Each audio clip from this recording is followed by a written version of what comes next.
The bullet-riddled bodies of Joe and Olga Connell left lying at their doorstep. He walked into a trap. Essentially, yes. They were ambushed as they came home. And one of Olga's new in-laws is among those under suspicion as investigators try to solve the mystery of who killed the newlyweds. We put that right on the list with all the other theories that were out there.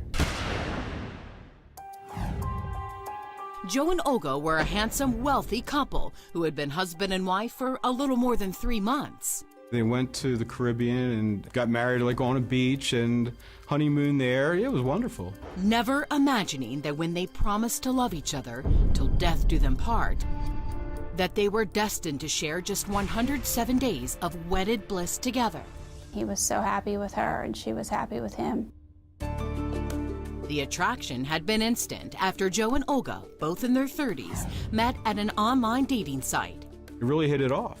It was a real love affair right from the start. From everybody's accounts, they said they were completely in love.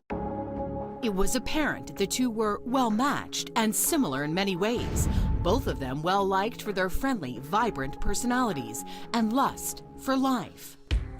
The rest of Joe's family also highly approved of Olga. He took her over to his house and introduced her to his mother, and she could see just how happy both of them were. Joe, a confirmed bachelor, knew Olga was the woman he never thought he'd meet, and he worshipped the elegant Russian-born blonde who'd been briefly married once before.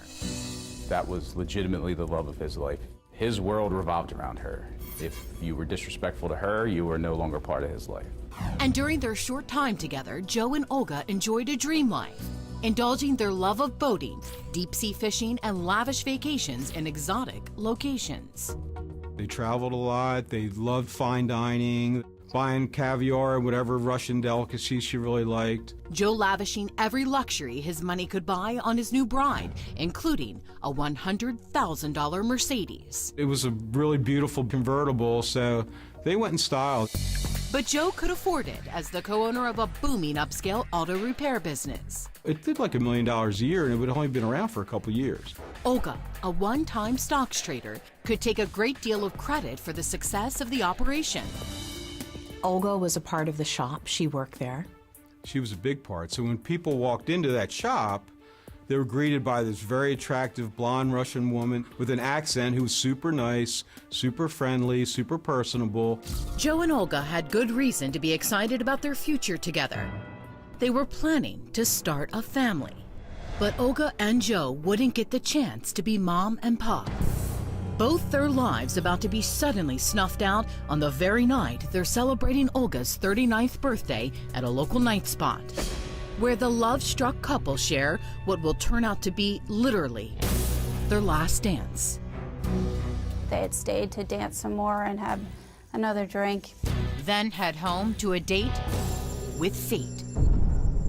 According to investigators, the couple parked in this area.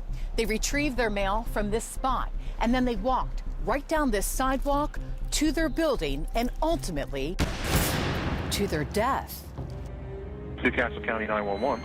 At 1:43 a.m., the county police department is getting multiple calls from neighbors, shaken from their sleep by the sound of gunfire. I just heard arguing, and the last thing I heard was what the and then 3 gunshots. Another tenant in their Paladin Club condo complex can see Olga lying on the ground outside her door. Obviously, she's hurt. Okay. There's blood all over her face. And a third neighbor calls from her side.